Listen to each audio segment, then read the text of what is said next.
Hey guys, it's Thursday. You know what day it is. It's Thursday, and it's time to get to And Just Like That episode 9 recap. And it's pretty bad. It's everything you thought it was going to be and worse. It's not good.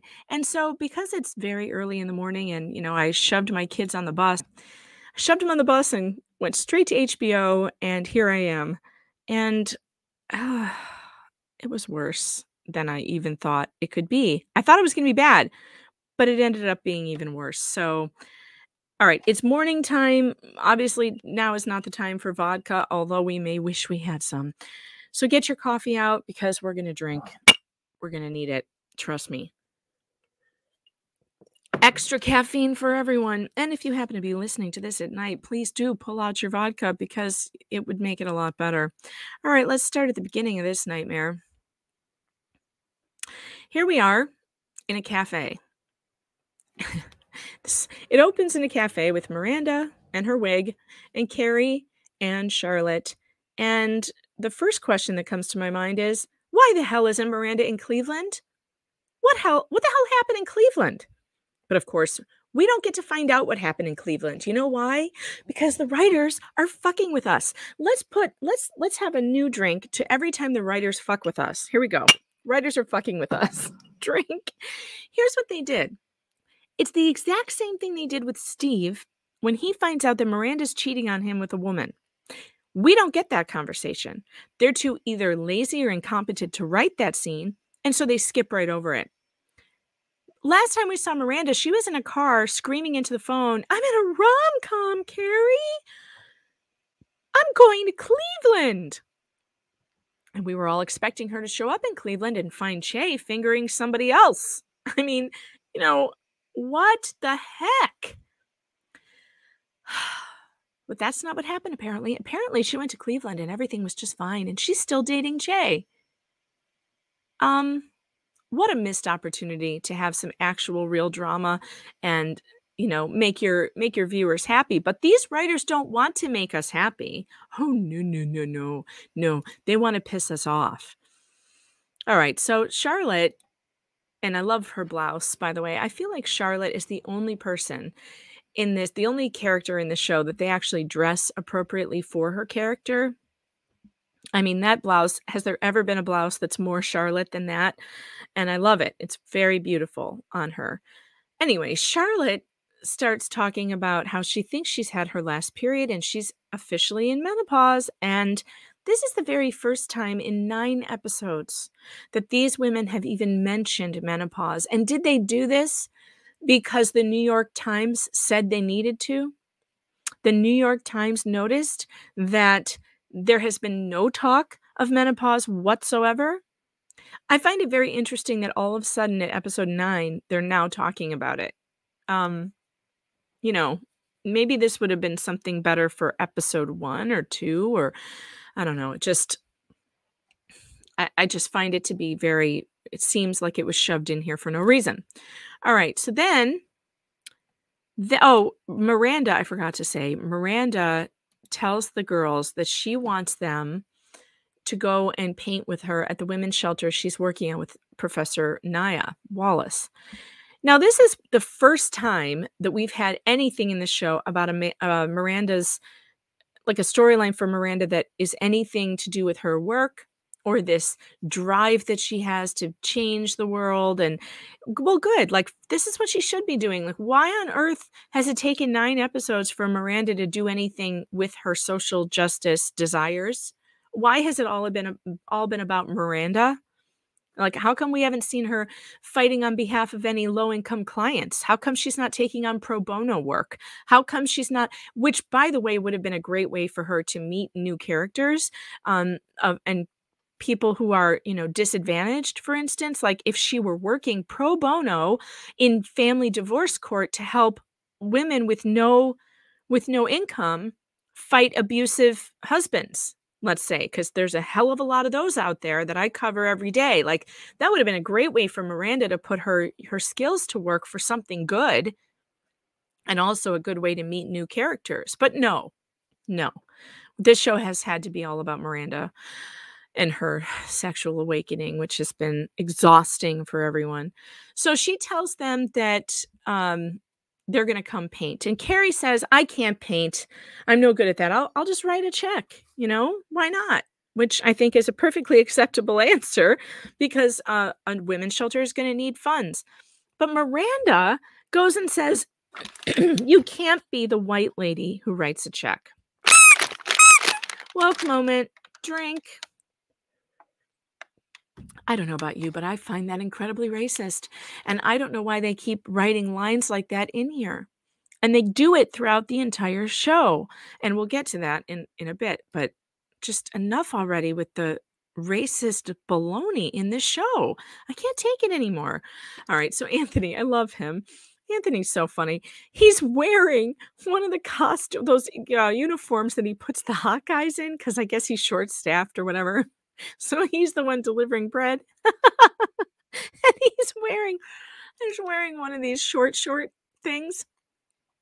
And it made me laugh. Anthony's the only one who can make me laugh in the show. Look at him. He just looks so ridiculous.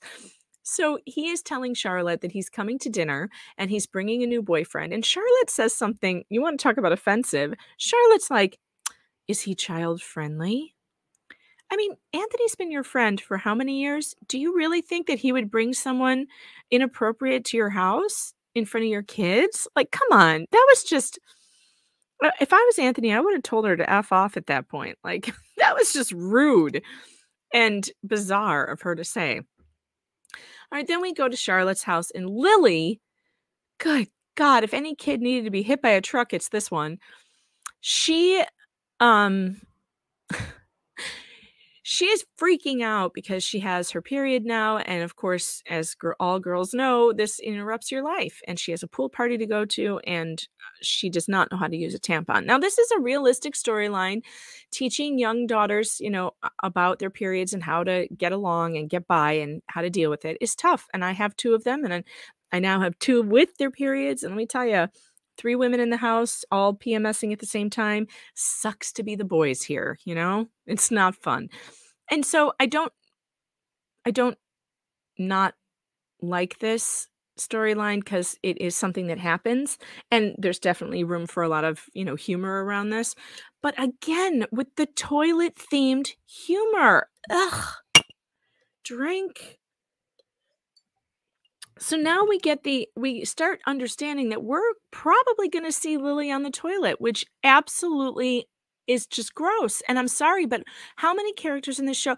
This show should just be they should have just set the whole thing in different bathrooms because that's all we get here is people in bathrooms.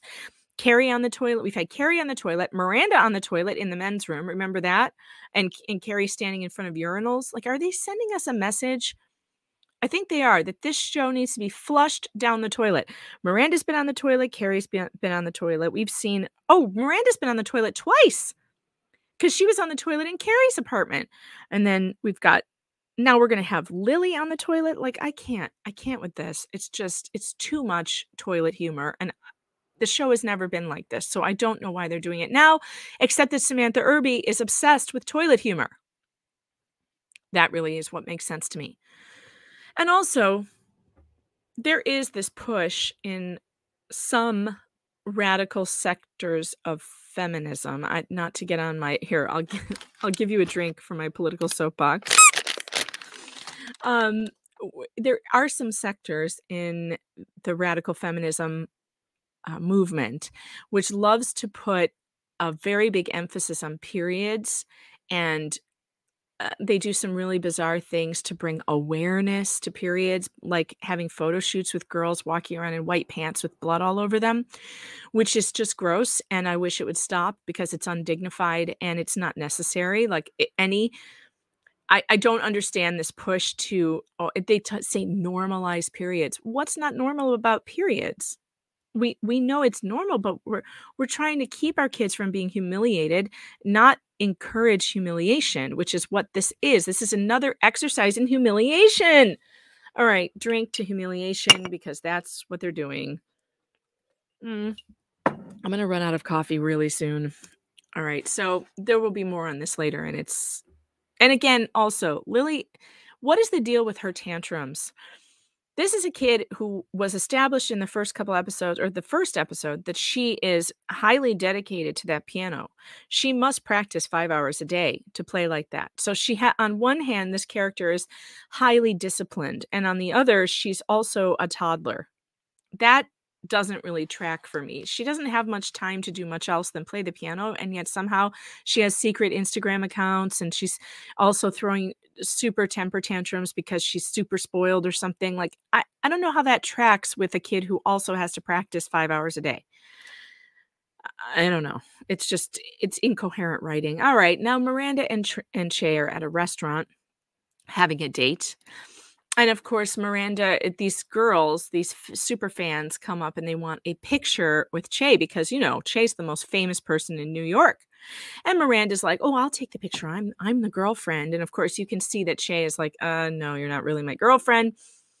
And then these people are fawning all over her. And it's just a weird thing again. Like everywhere Che goes, it's people fawning over her. I don't know. And again, during that cafe scene where there's no talk about Cleveland. We have no clue what happened in Cleveland. No indication that it even happened. Like, I'm starting to wonder if did I dream that scene with Miranda going to Cleveland?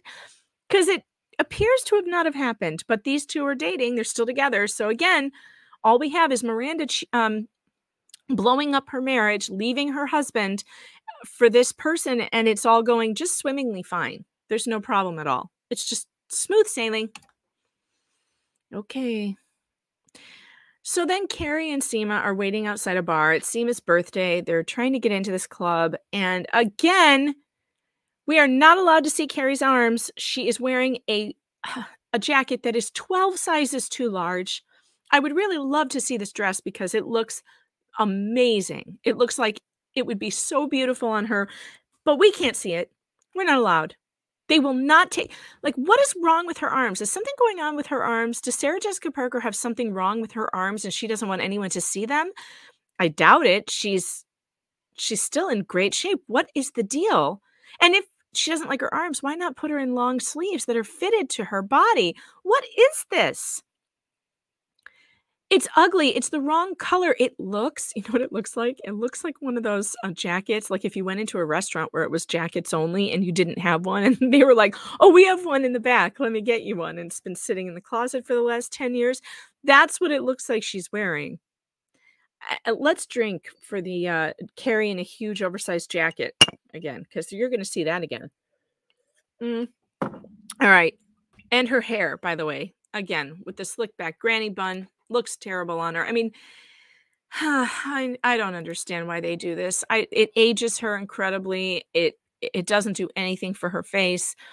It's hurting my eyes looking at it because it looks like it's hurting her head. Like it's so tight, and her curls are all smushed down if she even has any left after all the straightening they've done to it. I miss curly Carrie. I don't get it. I don't get this at all. And I would love to see this dress, but we're not allowed. Nope. Not going to let you do it. It's like we're back in Abu Dhabi again. Like, are the police going to show up if she takes off her jacket and drag her to an interrogation cell somewhere? What is this? Why can't she show her arms? It's so bizarre. Is Carrie a Mormon now? Did she have a religious awakening that we weren't told about? So then they go and they're talking to this bouncer and trying to get in, and it's pretty pathetic. And he's not letting them in. And then Seema tries to give him money. And the weirdest thing, these writers are so bizarre. He says the weirdest thing. He goes, that's offensive. Cash? Cash is offensive to a bouncer? Come on. In what reality is cash offensive to a bouncer? He could say, sorry, I can't take tips. That would make a lot more sense. But to say that's offensive, I'm sorry. Most people working in the service industry do not find cash offensive. They actually like Benjamins and they like to, get cash tips. Come on. It's not offensive. It's nice to offer someone a cash tip. Like, why are we making cash tips offensive now? Like, these people are reaching for things to be offended about. That's how it feels. So they don't get in, and they go to this restaurant. By the way, I don't like Seema in this outfit they put her in either. They put her in this 80s throwback puffy. Are those shoulder pads? And it's like kind of glittery and too high necked, and like it just makes her, it ages her, and she's really beautiful. There's no reason for her to look older than she is, because she looks great. And I hate this dress on her. Okay, so she's sitting here telling Carrie, I thought 53 was going to be the year that I met my man, but I met you instead, and that makes it all okay. Like, really? Because I don't get that, because Carrie hasn't done anything for Seema. I don't see how Carrie's such a great friend to her. Maybe the writers want us to just imagine this great friendship they had, because they certainly don't write it. They don't write it for us, so we haven't seen this relationship grow or bloom all I ever see is Carrie talking on the phone to Seema and not listening to her. And it's all about Carrie, Carrie, Carrie. I don't know why Seema likes this person.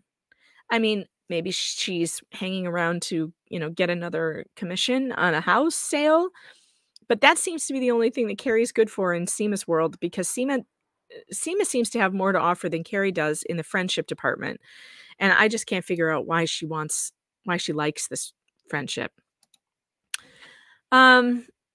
Charlotte is getting ready for her big dinner, and she's super busy, and she's plating things and, getting things ready, and the doorbell's ringing, and yet here comes Lily again.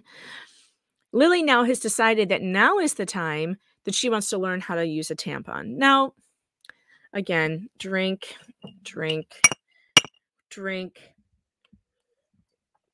This is more bathroom humor. We're going to do more of this. We couldn't just have one scene of it. Oh, no. We're going to drag you through the whole thing. And there's going to be more after this, too. So she's decided now is the time. Now, when my daughters needed to learn how to use a tampon, I handed them the instructions from the box. And I said, read through this. And if you don't understand, then I'll find you some YouTube videos you can watch. I mean, I sure as hell am not walking into the bathroom and helping them do it. Teenagers? Like, come on. I learned how to do that myself by reading the directions when I was like 14. They can do the same. Like, don't infantilize your kids. Okay? Kids need to learn how to figure shit out for themselves. And certainly not in the middle of my dinner party. Are you kidding? Oh, by the way, I just noticed in the background, Charlotte has my dream sink. Oh, I love that sink so much. I actually had that faucet on my kitchen sink, the one with the old farmhouse I had to get rid of it though, because it was leaking, unfortunately. But I want that sink so bad. So beautiful. Anyway, okay, moving on. Envy over.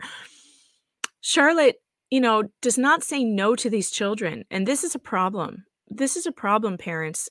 Do not ever feel like you cannot say no to your kids. Learn, read, you know how to read. Take the directions into the bathroom and figure it out. But you're not doing this during my dinner party. No, I'm not going to come and help you. We can do that after the dinner party if you want me to talk you through it or whatever.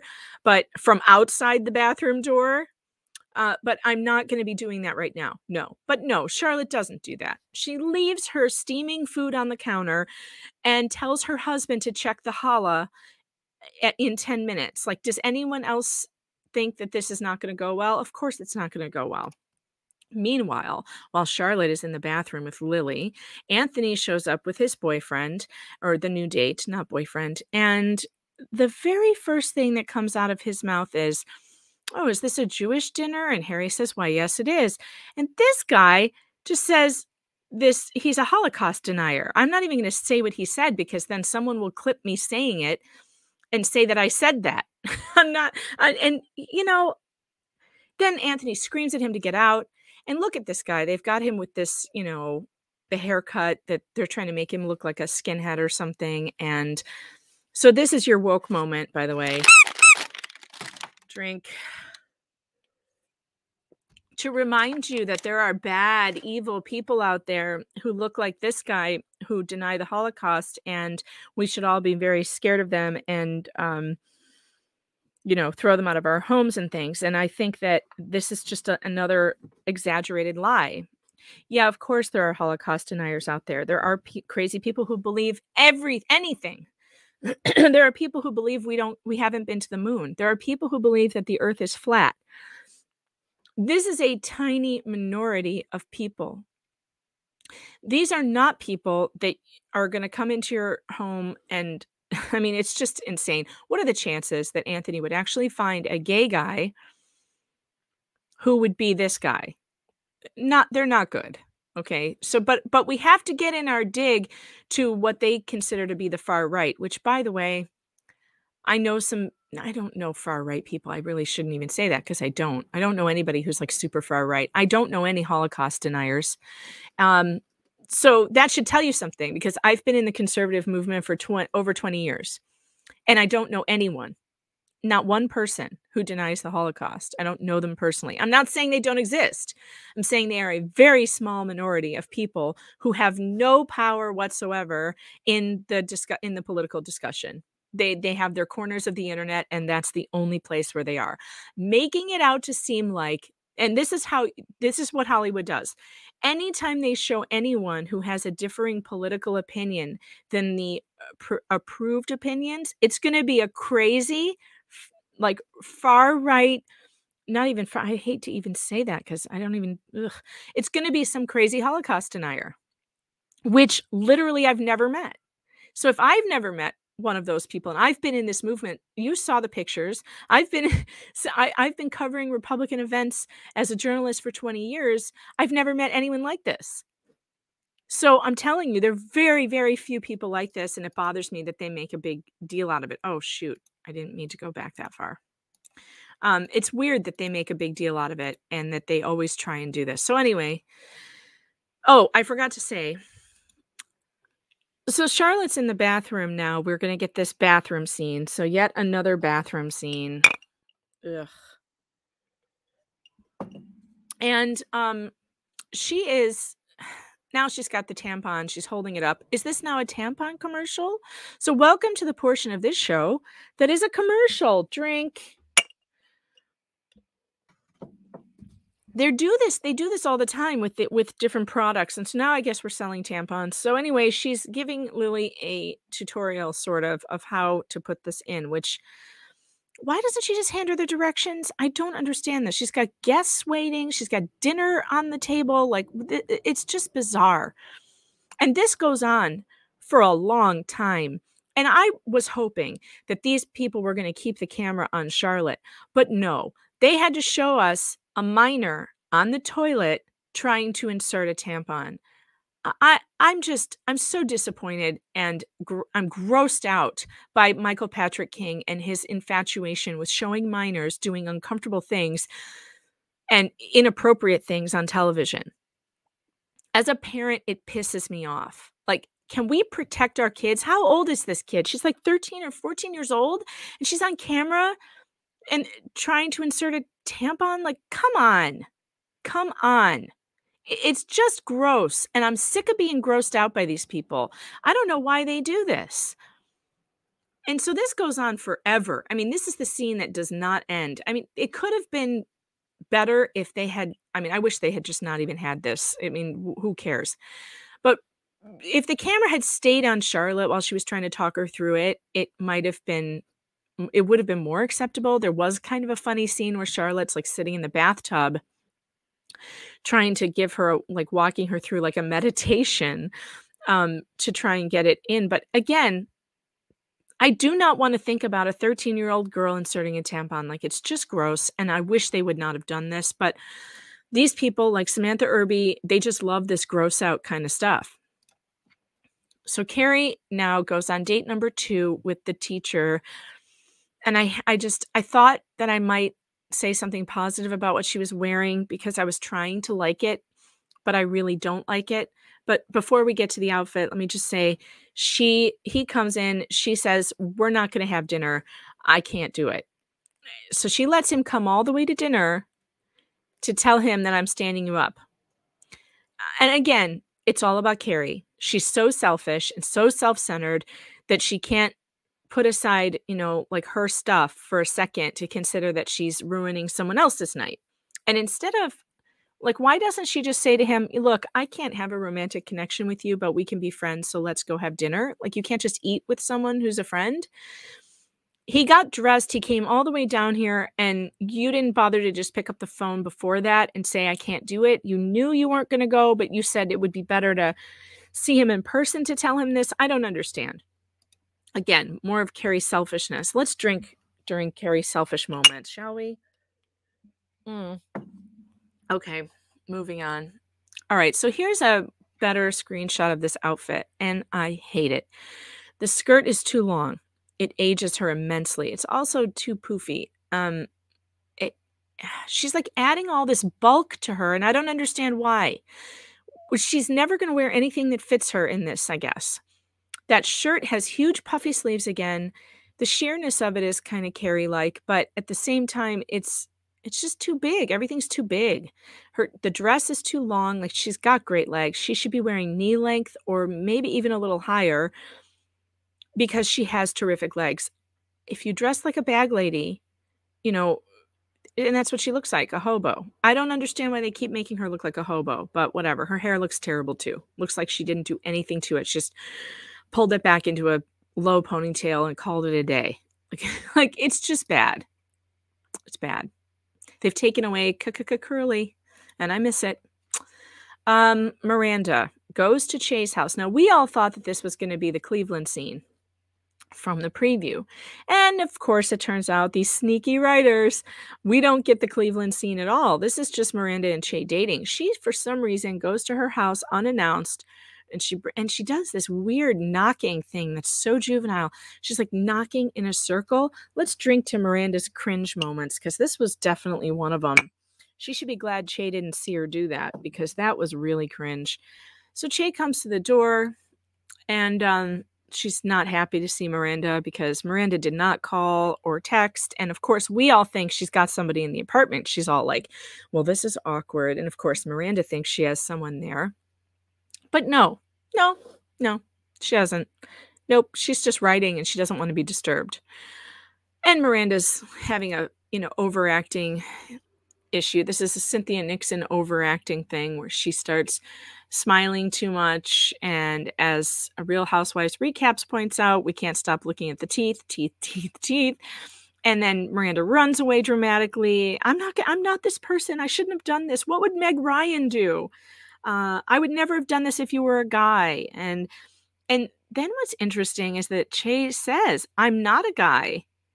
Well, that's interesting. You're not a guy. So everybody who has been complaining at me for using she, her pronouns, she just told you she's not a guy. And if she's not a guy, you know what that means. She's a girl. So back off with the pronouns bullshit. She's a girl who has an attention whore problem and she wants to make people uncomfortable. Okay, and I don't cater to attention whores. So Miranda, it's just a very uncomfortable scene, and she leaves and she takes the cookies with her. And, Che tries to get her to come in and she won't, she leaves. So now we go to the painting. Seema is there to supposedly paint, but she's dressed like this, so I doubt that that's going to happen. Carrie looks cute in her little overalls. That's more of a Carrie look than I've seen all season, but of course she has to have a baggy thing over it because we can't see her arms. Her arms are not, it's like we're in Saudi Arabia or Abu Dhabi. Again, with the Abu Dhabi. So Brady and Steve are at this thing with Miranda, which I find, again, humiliating. So there's more humiliation for Steve.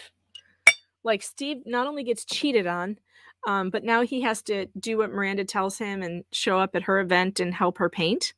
Really? Because if I were Steve, I'd tell her to F off. Like, no, I wouldn't be there.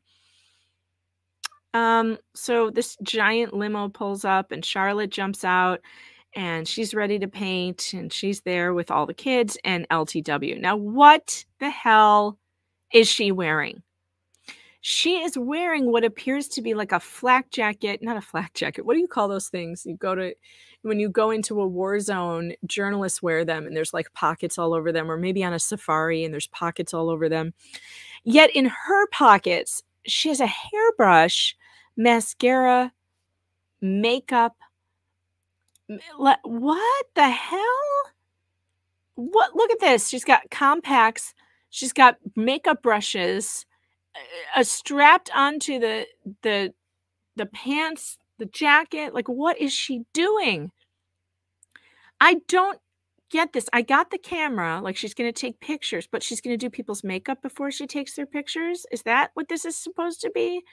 I mean, I just don't get this at all. I will say this though, at least she's interesting to look at. Like, but I mean, it's bizarre. It's a bizarre thing. So then we have this storyline happening with who is this? This is LTW's husband and his kids, and he's having this real sweet moment. And of course, Nia Wallace's husband is again saying he wants kids. Have we discussed how old Nia is? Like, how old is she? Because she looks like she's about 50. And don't they know that when you're that old and even over 40, it's hard to have a baby for most women? So if that was something they wanted, they probably should have started a long time ago. And it's just kind of an odd thing. Like, she doesn't want kids now. She's decided she's done. And her husband is totally into it, and he keeps on bringing it up. Outside, we get this swanky guy who sees Seema sitting at a table, tells her she looks like a boss, and why are all these people here? And it turns out that he is the owner of that fancy club that they wanted to get into. And it looks like they're setting Seema up for a love story. Finally, maybe someone in this show will have a romance. Maybe it will be Seema. Will they finally bring the sex back to Sex in the City? I don't know. But hopefully Seema will get some. So Steve, poor Steve, justice for Steve. Here he is, like, doing Miranda's bidding, which is so emasculating and stupid. And he's asking Carrie, like, how long have you known about this? Which is a very valid question. Oh, by the way, drink for emasculating Steve. Yep, we need to drink when we see emasculation scenes. Humiliation of Steve. Drink. We see Steve asking Carrie, how long have you known about this? And, did you have anything to do with it? And Carrie gets so flustered that she steps in paint. And look at what the shoes she's wearing. Like, come on, Carrie. Like, you're going to paint in platform stilettos? You're a moron. She's in the bathroom now. And I knew the second that she put on Big's ring that she was going to lose it. I knew that. As soon as she put it on, I was like, oh, she's going to lose that. Never, ever put on a ring that you care about that's too big for you, because you will forget that it's there and you will lose it. So she's washing the shoe, and of course, the ring goes down the drain, and it immediately becomes the Carrie show again. So Steve has been trying to have a moment with her where he gets to the bottom of something, and she has to turn it into the Carrie show. Drink for Carrie's self-centered nonsense. So she turns this into the Carrie show. Now it's a major issue. It's a major issue, and she has to drag Steve into it. And, oh my God, it's went down the drain. And what am I going to do? And I don't know. It was so hard to watch. Like, come on, Carrie. So now Steve, instead of getting some answers, he's now on a mission to get this wedding ring for her. And of course, because Steve is the greatest guy on earth, he does. And he's under the sink and he's getting it for her. And she's all, woe is me. And he finds it. There it is. And of course, isn't that classic Steve? Justice for Steve, because he does not get nearly enough love on the show. And and clearly Steve's not having any trouble hearing her now. So suddenly the hearing aids are not a problem. And he's not deaf. He's not saying what all the time. Thank goodness. But I mean, I wish these people would just, I can't even say what I wish would happen to the writers of the show, because it would be unkind. So I'll just keep it to myself. All right. So Steve is very sweet. And now Nia Wallace is having that moment with her husband, and she doesn't understand why he keeps bringing it up. I mean, I don't know if I just don't care about that story. Back to Carrie and Steve. she's still trying to talk to him, or he's still trying to talk to her, but she's not telling him anything except he says he's going to wear the ring for his ring forever, that he is married till death do us part. And Carrie says, "Are you sure you don't want to take it off and meet someone at some point because you're such a great guy?" And he said, "Nope, I'm not. I'm not going to do that," which was really sweet and sad. And then Carrie goes home and takes off the rings and puts them in. And oh, it's Mrs. Roper again. It's one of the Mrs. Roper outfits. And, you know, I don't know what to say to that other than what's with the high ponytail also, and the, you know, pulling back of the hair. It just ages her terribly, and they just are insistent on doing it. Then we get the last scene. The last scene here. And again, is there a reason why that jacket has to be so big? How come they can't put her in a short fitted jacket, the same color, that actually is tapered at the waist and fits? Like, I want to see what's under the jacket. That clearly looks like an awesome outfit. Seema looks better. I like her outfit too. But what the hell? Like, and it's a cool colored jacket, but what is the deal? Oh, drink. Because the jacket, the oversized jacket, like, come on, again with this. Like, I'm starting to wonder if she got like full sleeve tattoos or something and they couldn't cover them up. And so we're not allowed to see Carrie's arms anymore. It's just bizarre. It's like it's become an inside joke now. Like, put Carrie in something good looking and then throw an ugly jacket over it. At least this one's not as ugly as the others, but it should be 2 sizes smaller, and also a fitted jacket and shorter. Like, it's too long. It's too wide in the shoulder. It makes her look like she's wearing her dad's jacket. I don't get it. I don't get it. So they get into this club at the end because the owner now is interested in Seema, and he lets them in. Again, Carrie's hair looks terrible. And that's the end of the show. And frankly, I thought it was terrible. And it was really bad. I mean, and the tampon and period. Oh, I forgot something. I guess I didn't get screenshots of it. And I probably didn't because I got so annoyed by it. But it was Charlotte at the painting thing. There's a whole another tampon story. I can't believe I forgot this. So at the painting thing, Lily again comes running over to Charlotte, and she's screaming about not being able to find her tampon string. Again, too much information, gross bathroom humor. I don't want to hear it. I don't want to see that. I don't want to. And so now Charlotte has to take her to a porta potty. Like, if it's not bad enough that this is happening, she has to go deal with it in a porta potty. And Lily's in there screaming and having a fit because she can't find it. And she's insisting that Charlotte come in and help her. And Charlotte's like, "Oh no, I draw the line there." Really? Oh, I'm glad you finally have a line, Charlotte, because I was starting to wonder. And Lily is in there just panicking and not able to handle it.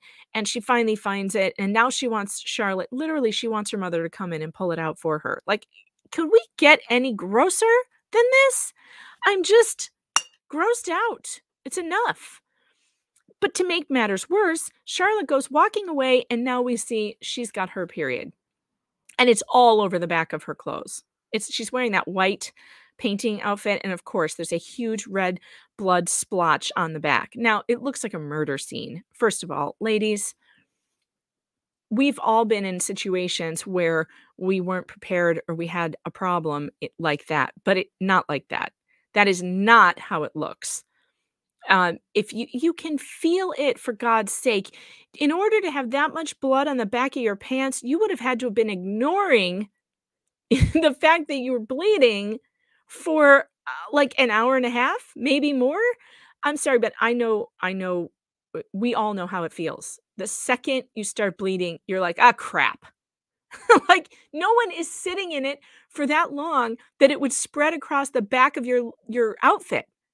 And this is that part of that feminist radical thing I was talking about, where they do these like these free bleeding. Yeah, that's what they call it, free bleeding. Don't Google it, or Google it if you don't believe me. Where they do these free bleeding marketing campaigns to normalize periods. And it's just all women with blood running down their legs and stuff. Like, ladies, just take care of it. We don't need to see that. There's no reason for that. And doing this to Charlotte, again, it's another humiliation. Oh, drink, humiliating Charlotte. And it's the same thing Samantha Irby said that she was going to do, which was take them from one indignity to the next.